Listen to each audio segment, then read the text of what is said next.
বিসমিল্লাহির রহমানির রহিম। আমি doctor Mohammad Yasir Arafat, city medical কলেজের ইউরোলজি বিভাগে সহযোগী অধ্যাপক হিসেবে কর্মরত আছি। আর আমার চেম্বার হলো ইসলামিক হাসপাতাল, মেডিকেল ইসলামিক যে হাসপাতাল খুলনা, এখানে। তো আজকে আমি একটা নির্দিষ্ট বিষয়ে আলোচনা করতে চাই, সেটা হলো মূত্রনালীর সংক্রমণ।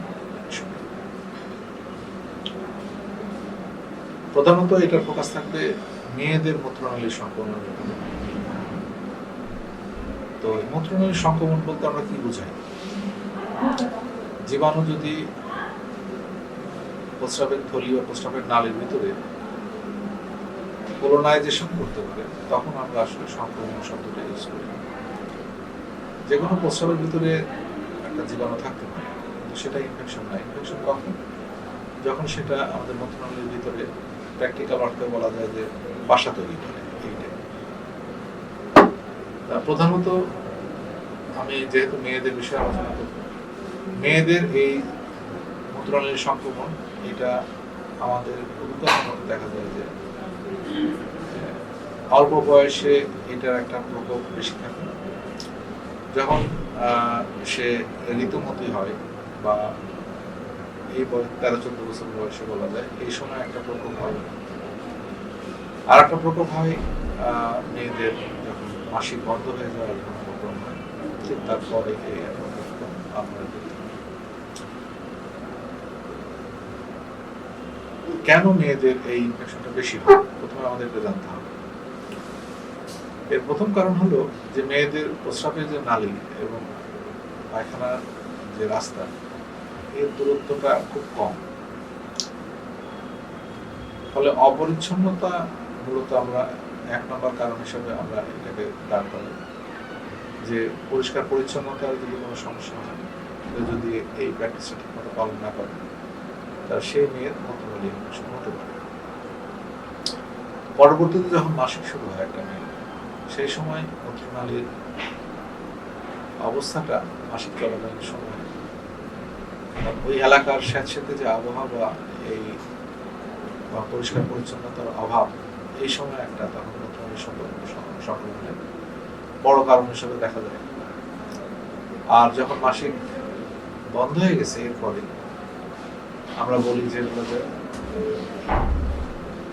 হরমোনাল অ্যাট্রোফি, হরমোনের অভাবের কারণে যে অ্যাট্রোফি হয় মূত্র অঞ্চলে, সেখানে নর্মাল যে ফ্লোরা, এই ফ্লোরার তখন আর টিকতে পারে না। টিকতে পারার কারণে তখন রোগ তৈরি করার মতো জীবাণু তারা এসে তখন বাসা সুবিধা হয়।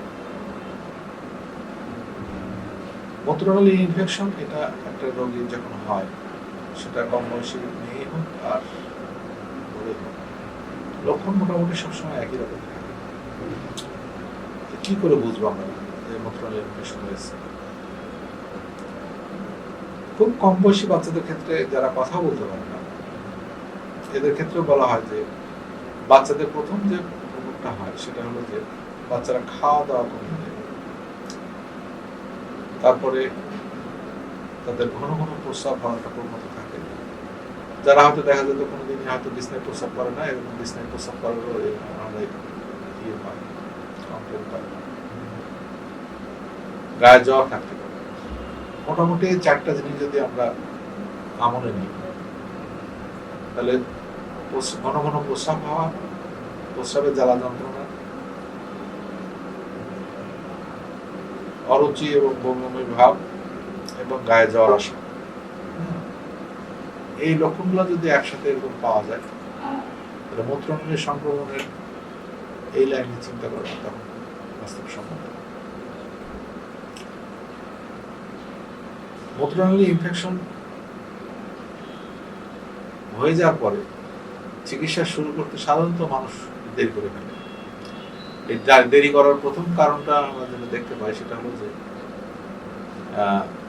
অনেকে ডাক্তার শাস্ত্র ছাড়া অন্যান্য অনেক শাস্ত্র আছে, যেমন হোমিওপ্যাথিক শাস্ত্র, তারপরে এরকম অনেক চিকিৎসা এরকম দিয়ে শুরু করে, কিন্তু প্র্যাকটিক্যালি দেখা যায় যে এটা উপকার বদলে দেরি করার জন্য এটা অপকারটা তখন বেশি হয়ে দাঁড়ায়।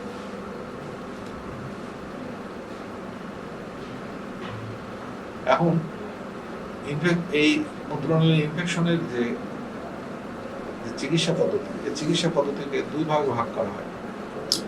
একটা হলো মূত্রনালী সংক্রমণ হয়ে গেলে আমরা কিভাবে চিকিৎসা করি, এটা একটা, আর পরবর্তীতে যেন এটা আর না হয়, হ্যাঁ, সেটা আমাদেরকে দিক নির্দেশনা দিতে হবে। তো প্রথমত মূত্রনালী ইনফেকশনের চিকিৎসাটা একটা রোগীর যদি হয়ে থাকে কার কাছে যাবে? যে কোনো গ্রাজুয়েট ডাক্তার এই মূত্রনালী সংক্রমণ চিকিৎসা করার অধিকার রাখে। তাহলে ইউরোলজিস্টের এখানে ভূমিকা কি? কোনো ইনফেকশন, মূত্রনালী ইনফেকশন সন্দেহ করার পরে সেটা কিন্তু প্রমাণ সাপেক্ষে চিকিৎসা করাটা সবথেকে উত্তম। যে কোনো গ্রাজুয়েট ডাক্তারের কাছে যখন একজন রোগী মূত্রনালী সংক্রমণের লক্ষণ সহ তার কাছে যায়, তার প্রথম কাজ হবে তাকে প্রাথমিক চিকিৎসা দেওয়া এবং একই সাথে তার কিছু পরীক্ষা নিরীক্ষা সম্পন্ন করা। পরীক্ষা নিরীক্ষার মধ্যে বেসিক পরীক্ষা নিরীক্ষা এখানে উত্তম, কোনো জটিল কোনো পরীক্ষা নিরীক্ষা না। যেমন urine protein examination, urine culture এখানে খুবই গুরুত্বপূর্ণ একটা পরীক্ষা এবং এটাকে বারবার রিপিটেড করা লাগতে পারে। একটা চিকিৎসার মাঝামাঝি পর্যায়ে করা হয়, চিকিৎসা শেষে করা হয়। আচ্ছা, কিডনি ফাংশন কেমন আছে এর জন্য সেরাম ক্রিয়েটিনিন আমরা দেখে থাকি। আল্ট্রাসাউন্ড করে কোনো পরিবর্তন হয়েছে কিনা, তার কোনো অ্যানাটমিক্যাল কোনো ডিফেক্ট আছে কিনা যে কারণে এই মূত্রনালী সংক্রমণের হার অনেক বেশি থাকে, এবং আমাদের কারণগুলো বের করতে হয়। আর তার কমপ্লিট ব্লাড কাউন্ট, এই পরীক্ষা, এই কয়টা পরীক্ষা আমরা সাধারণত সবার ক্ষেত্রে দিয়ে থাকি। তো এইটা করতে হবে, কালচার করাটা এখানে সবচেয়ে ইম্পর্টেন্ট, কারণ আমরা যে অ্যান্টিবায়োটিক দিব সেটা অবশ্যই কালচারের সাথে সংগতিপূর্ণ হলে রোগীর সুস্থতা এবং চিকিৎসার খরচ দুটাই অনেক সাশ্রয়ী।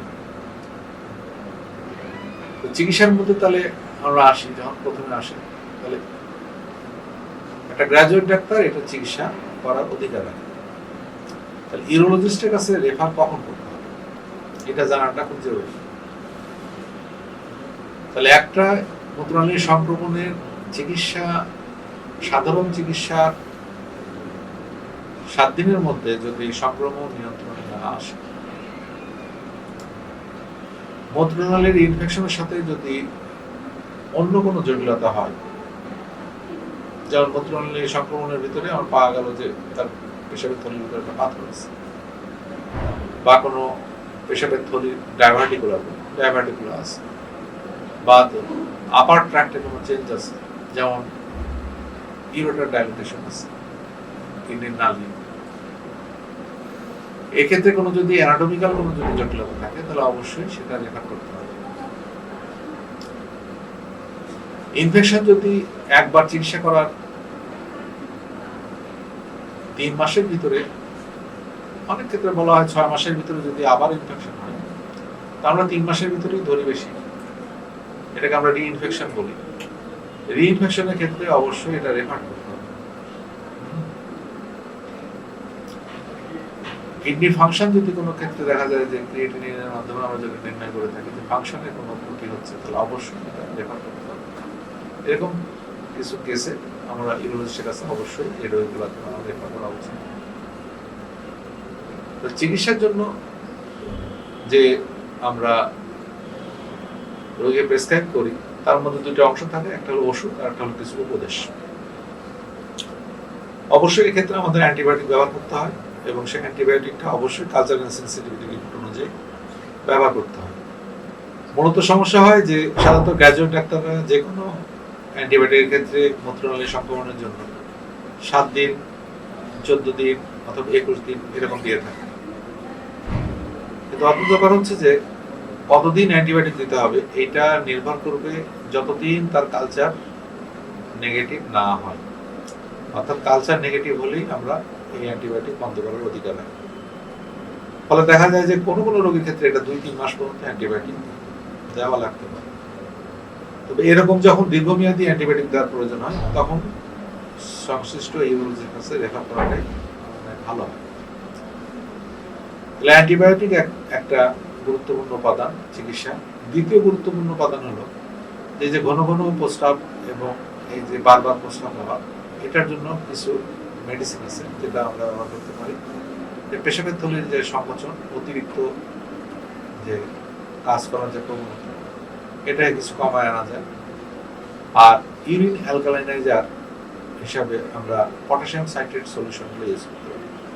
আগে আমাদের দেশে কবিরাজি একটা ওষুধ পাওয়া যেত, হেকিমি ওষুধ বলা যায়, যেটাকে আমরা অ্যালকুলি বলতাম।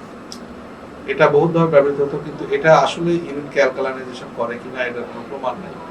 কিন্তু পটাশিয়াম সাইট্রেট এটা এখন মানে ব্যাপকভাবে প্রচলন, সবাই এটা ব্যবহারও করে।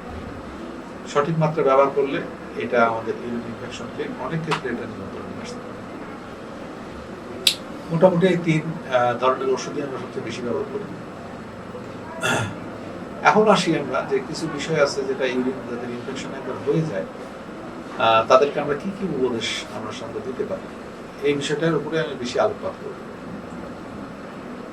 উপদেশের মধ্যে প্রথম জিনিস হলো যে এই ধরনের রোগীদের ধরেই নিতে হবে যে আরেকবার তার ইউরিন ইনফেকশন হওয়ার সম্ভাবনা খুব বেশি। এই জন্য উপদেশগুলো মেনে চলা তার জন্য অত্যন্ত জরুরি। যখন ইনফেকশন থাকে এবং যখন ইনফেকশন ভালো হয়ে যায়, দুই সময়টা একটু আলাদা হয়। ইনফেকশন থাকা অবস্থায় অবশ্যই তাকে সাধারণ মাত্রার থেকে বেশি পানি তাকে খেতে হবে। আচ্ছা, কতখানি পানি খেতে হবে এটা নির্দিষ্ট করা আছে। একটা অ্যাডাল্ট মানুষ তার 3 লিটার পানি তাকে প্রতিদিন তাকে খেতে হবে। 2 লিটার দিনের মধ্যে, 1 লিটার রাতের দিকে, এভাবে 3 লিটার পানি তাকে কমপক্ষে খেতে হবে যার ইনফেকশন হয়ে গেছে। পরবর্তীতেও যখন ইনফেকশন ভালো হয়ে যায়, পানি এই 3 লিটার, 2.5 লিটার, 3 লিটার পানি এটা তার প্রতিনিয়তই তাকে এটা খেয়ে যেতে হবে। কারণ এই ইনফেকশন ভালো হওয়াটা নির্ভর করে হলো কত তাড়াতাড়ি আমার এই ড্রাগটা ইউরিনের মাধ্যমে আমার পেশাবের থলি এবং পেশাবের নালীতে পৌঁছাবে। অনেক অ্যান্টিবায়োটিক প্রস্রাবের মাধ্যমে আমার পেশাবের থলির ভিতরে যে পৌঁছায়, আর অনেকগুলো আছে যেটা ব্লাডের মাধ্যমে পৌঁছায়। প্রস্রাবের কনসেন্ট্রেশন হাই থাকার কারণে প্রস্রাবের ভিতরে যখন অ্যান্টিবায়োটিক থাকে, তো সেটা যেন বারবার আমার পেশাবের থলির ভিতরে যে পৌঁছায়, এই জন্য আমাদের পানি তখন বেশি খেতে হবে। আর ইনফেকশন ভালো হয়ে যাওয়ার পরে পানি বেশি খেতে হয় এই কারণে, সেটা হলো যে পেশাবের যে প্রবাহ আমাদের যে প্রতিবার প্রস্রাব করি, এটা এই ফ্লোটা জীবাণুগুলাকে ভিতরের দিকে উঠতে বাধা দেয়। পেশাবের নালী বেয়ে পেশাবের থলির ভিতরে ঢুকতে বাধা দেয়, ওয়াশ আউট হয়ে যায়। এই কারণে বারবার প্রস্রাব করলে তাদের প্রস্রাবের নালীর পরবর্তীতে ইনফেকশনের হার খুব কম থাকে। আমরা বলি যে এই প্রস্রাবে যাদের ইনফেকশন হয় তাদের পানি খাওয়া যেমন ইম্পর্টেন্ট, দ্বিতীয় আরেকটা জিনিস খুব ইম্পর্টেন্ট যেটা মেয়েদের মধ্যে এই অভ্যাসটা বেশি দেখা যায় এবং এটা অবশ্যই মাথায় রাখতে হবে, প্রস্রাব কখনো আটকে রাখা যাবে না। প্রয়োজনের অতিরিক্ত প্রস্রাব আটকে রাখা যাবে না, এবং এটা খুবই একটা নেগেটিভ ইম্প্যাক্ট আসছে। অর্থাৎ প্রস্রাবের বেগ আসলে প্রস্রাব যেতে হবে। অনেক সময় পরিস্থিতির কারণে মেয়েরা বাথরুমে যেতে পারে না, এবং এটাই কিন্তু ইনফেকশন হওয়ার একটা বড় কারণ হিসেবে পরবর্তীতে দেখা যায়।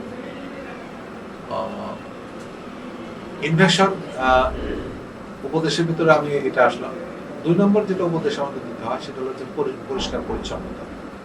এই বিষয়ে কতগুলো জিনিস আমি উল্লেখ না করলে, তার মধ্যে প্রথমে আমরা আসি সেটা হলো যে যেহেতু মেয়েদের প্রস্রাবের রাস্তা এবং পায়খানার রাস্তা খুব কাছাকাছি, তা কিছু জিনিস আমাদের লাইফ লং মেনে চলার জন্য আমরা পেশেন্টদেরকে আমরা উপদেশ দিই। তার মধ্যে একটা হলো যে পায়খানা করার পরে পায়খানার দ্বার সাবান দিয়ে ধোয়া, এটা একটা গুরুত্বপূর্ণ একটা উপদেশ।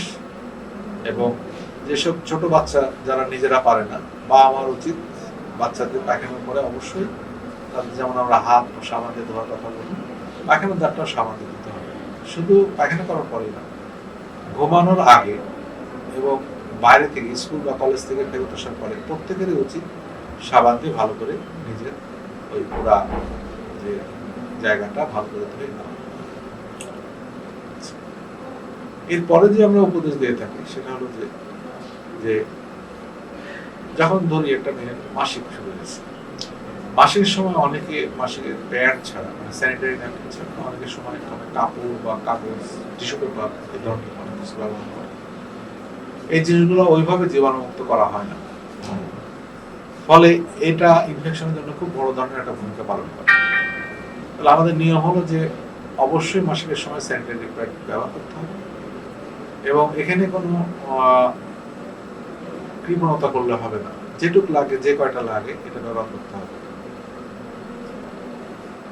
3 নম্বর আমরা যে উপদেশটা দিই সেটা একটা গুরুত্বপূর্ণ উপদেশ, সেটা হলো যে আমরা বলি হিপবাথ। হিপবাথ জিনিসটা কি? সেটা হলো যে গরম পানির ভিতরে বসা। গরম পানি আমরা জানি যে একটা অত্যন্ত গুরুত্বপূর্ণ জিনিস, যেটা জীবাণুকে মেরে ফেলতে সহায়তা করে। তা গরম পানির ভিতরে বসা হলে বড় গামলা লাগবে, গামলার ভিতরে আধা আধি কুসুম গরম পানি থেকে একটু বেশি গরম সহ্য করার মতো গরম পানি নিতে হবে এবং গোসল করার আগে তাকে ওই পানির ভিতরে বসতে হবে এবং 15 মিনিটের জন্য বসে থাকতে হবে। এতে কি হয়, ওই গোটা অঞ্চলের সব জায়গায় কিন্তু জীবাণুগুলো কিন্তু মারা যায় অথবা দুর্বল হয়ে পড়ে। এই অভ্যাসটা গড়ে তোলা উচিত। যাদের এবং ইনফেকশন হয় তাদেরকে অবশ্যই এই অভ্যাসটা গড়ে তুলতে হবে, সে ছোট হোক সে বড় হোক, এই অভ্যাসটা তাকে অবশ্যই পালন করতে হবে এবং এই অভ্যাসের মাধ্যমে ভবিষ্যতে ইনফেকশনের হওয়ার হাত থেকে সে রক্ষা পাবে। প্রতিদিন একবার তাকে গরম পানিতে বসতে হবে, যেটাকে আমরা বলি হিপবাথ। কিছু জিনিস আছে যে জিনিসগুলো আমাদের খাওয়ার অভ্যাসের মধ্যে অবশ্যই নিয়ে আসতে হবে। যেমন পানি খাওয়ার কথা বলছি, খাওয়ার ভিতরে একটা আছে যে লেবু জাতীয় ফল। লেবু জাতীয় ফলের উপর গবেষণা করে দেখা গেছে ওই পটাশিয়াম সাইট্রেটের মধ্যে ন্যাচারাল যে সাইট্রেট, এই সাইট্রেটের উপরে ইনফেকশনের হার অত্যন্ত নির্ভর করে। সাইট্রেট যদি আমাদের ইউরিনে বেশি থাকে তাহলে সেক্ষেত্রে এই জীবাণুগুলো বাসা বাঁধার মতো প্রয়োজনীয় শক্তি পায় না। এই জন্য লেবু জাতীয় ফল এটা প্রস্রাবের ইনফেকশনের এই রোগীদের জন্য অত্যন্ত গুরুত্বপূর্ণ একটা প্রতিষেধক হিসেবে কাজ করে। এছাড়াও লেবুর অন্যান্য প্রতিষেধক গুণাবলী আছে, সেটা তো সাথে আছে। লেবু জাতীয় ফলের ভিতরে আমরা কমলা লেবুটাই আমরা বাংলাদেশে আমরা বেশি পাই, কাগজি লেবু, বিভিন্ন ধরনের লেবু, বাতাবি লেবু, লেবু জাতীয় ফল প্রতিদিন তার একটু খাওয়ার অভ্যাস করতে হবে। এখন কথা হলো যে যার একবার ইনফেকশন হয়ে গেছে তার ভবিষ্যতে ইনফেকশন হওয়ার চান্স কিন্তু খুব বেশি। এই জন্য এই বিষয়টা হালকা করে দেখার কোনো অবকাশই নাই। তো অনেক ক্ষেত্রে দেখা যায় যে এই ইনফেকশন গুলা আবারও হয়, সাবধানতা অবলম্বন করে সত্ত্বেও আবারও হয়। তো এই ধরনের রিইনফেকশন গুলাকে কতগুলো গ্রুপে ভাগ করা হয়। যেমন যদি এটা 3 মাসের পরে যে কোনো সময় যদি এই ইনফেকশনটা আবার দেখা যায় তাহলে সেক্ষেত্রে আমরা এটাকে বলি হলো রিইনফেকশন বা রিকারেন্ট ইনফেকশন।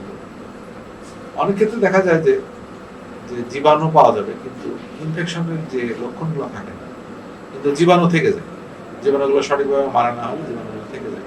ক্রনিক ইনফেকশন আমরা যেটা জেনে থাকি, কিন্তু পারসিস্টিং ইউটিআই এর হলো নাম, যে এটা সাধারণত পেশাবের রাস্তায় এই জীবাণুটা টিকে থাকে, মরে যায় না। দুটার মধ্যে পার্থক্য আছে চিকিৎসা। রিকারেন্ট ইনফেকশন অনেকের হতেই পারে, 2 বছর পর 3 বছর পর এরকম হতে পারে, এটা কিন্তু অ্যাবনর্মাল। কিন্তু পারসিস্টিং ইনফেকশন যখন হয় তবে অবশ্যই এই ক্ষেত্রে ইউরোলজিস্টের তখন একটা কাজ হয়ে দাঁড়ায় যে কেন ইনফেকশনটা দীর্ঘমেয়াদী হচ্ছে, এটা কেন শরীর থেকে বিদায় নিচ্ছে না, কারণটা খুঁজে বের করা।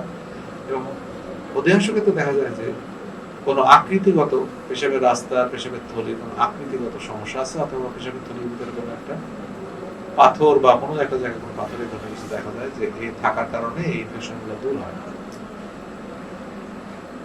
তাহলে সেক্ষেত্রে এটা ইউরোলজিস্টের অনেক ব্যাপক পরীক্ষা নিরীক্ষার মাধ্যমে এগুলো আমাদের নির্ণয় করতে হয় যে কেন ইনফেকশনটা থেকে যাচ্ছে বা কেন ইনফেকশনটা বারবার হচ্ছে। পরিশেষে আমি এই বিষয়ে আর একটা পুরুষের বিষয়ে কিছু আমি একটু আলোকপাত করতে চাই। সেটা হলো যে বয়স্ক মানুষ যাদের বয়স 50-এর উপরে হয়ে গেছে তাদের প্রোস্টেটের, আমরা সবাই জানি যে প্রোস্টেটের মাংস বৃদ্ধি বা প্রোস্টেট বড় হয়েছে বলে আমরা জানি।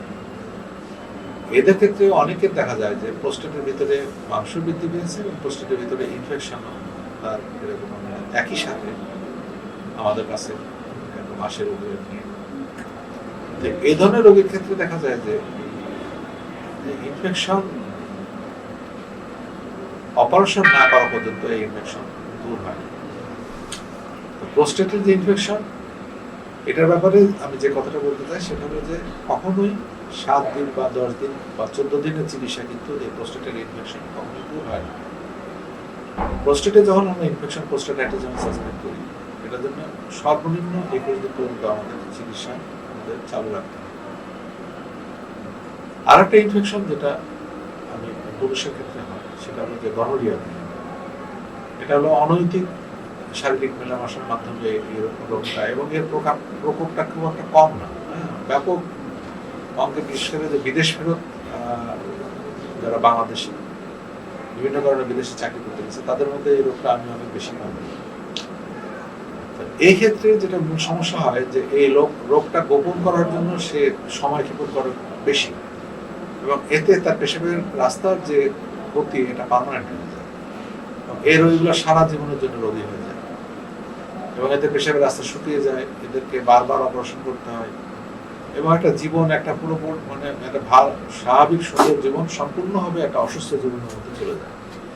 এই ক্ষেত্রে আমার কথা হলো যে এটা বোঝা যাবে কি করে, পেশাবের রাস্তা জ্বালা পোড়া করা, পেশাবের রাস্তা দিয়ে পুজ বা রক্ত বা এই ধরনের বস্তু যদি বাড়ায়, এবং এই ইতিহাস থাকে যে অনৈতিক শারীরিক মেলামেশা করার একটা ইতিহাস আছে, তাহলে সেক্ষেত্রে প্রথম যে জিনিসটা হলো যে যত শীঘ্র সম্ভব এটার চিকিৎসা শুরু করা। চিকিৎসা করতে দেরি করলে এখানে ক্ষতিটা পার্মানেন্ট হয়ে যায়। আজকে এইটুকুই, ইনশাআল্লাহ ভবিষ্যতে অন্য বিষয় নিয়ে আমরা কথা বলবো। এই বিষয়ে রিভিউ দিয়ে বা যারা দেখবে তাদের এই কমেন্টের উপরে হয়তো ভবিষ্যতে এই বিষয়ে কোনো কেউ যদি জানতে চান, তাহলে আমি ইনশাআল্লাহ এই বিষয়ে আমি আরো আলোকপাত করার আশা ব্যক্ত রেখে ইনশাআল্লাহ এখানে শেষ করতেছি। আল্লাহ হাফেজ, আসসালামু আলাইকুম।